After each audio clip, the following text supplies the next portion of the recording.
Party కార్యకర్తలకు అదేవిధంగా నాయకులకు అండగా ఉండే విధంగా అదేవిధంగా ప్రజా సమస్యలు కూడా పరిష్కరించే పనిలో భాగంగా ఈరోజు పుంగనూరు పట్టణానికి రావడం జరిగింది.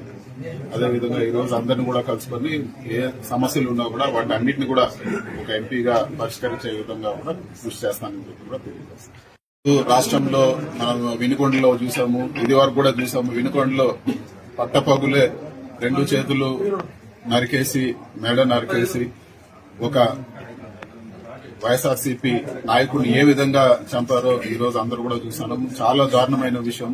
అదేవిధంగా ఈ రోజు ప్రతి నియోజకవర్గంలో కూడా ఈ రోజు ఇల్లులు కొట్టేయడము, కార్యకర్తల పైన దాడులు చేయడము, వాళ్ళు కేసులు పెట్టాలని పోతే మరీ తిరిగి వాళ్ళపైన కేసులు పెట్టించడము, ప్రభుత్వ ఆస్తులన్నీ ధ్వంసం చేయడము, ఇవన్నీ కూడా ఒక చెడ్డ ఒరవడిగా ఈ రోజు తీసుకురావడం జరిగింది తెలుగుదేశం పార్టీ. ఇది సరైన పద్ధతి కాదు.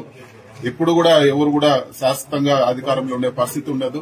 కానీ ఇలాంటి వాటికి బీజం వేస్తే రేపు పరిస్థితులు దారుణంగా మళ్లీ ఈ ఫ్యాక్షన్ గొడవలు మళ్లీ ఒకప్పుడు ఆంధ్రప్రదేశ్ లో ఎంత ఘోరంగా ఉండిందో ఫ్యాక్షన్ గొడవలు ఇవన్నీ కూడా ఆ విధంగా దారితీసే పరిస్థితులు ఉన్నాయి. ఇలాంటివన్నీ లేకుండా కూడా శాంతియుతంగా ఈ రోజు పరిపాలన జరపాలని చెప్పి కూడా నేను తెలుగుదేశం పార్టీకి నేను కోరుతా ఉన్నాను. ఎందుకంటే ఈ విధంగా చేస్తే ఎప్పుడు కూడా కాలం ఒకే విధంగా ఉండదు. ఖచ్చితంగా మార్పులు ఉంటాయి. ఆ రోజు మళ్లీ అందరూ కూడా మీ పార్టీ వాళ్ళు కూడా ఇవన్నీ కూడా చవి చూడాల్సి వస్తుంది. ఇవన్నీ కూడా ఒక మంచి సంస్కృతి కాదని చెప్పి కూడా నేను తెలియజేస్తాను.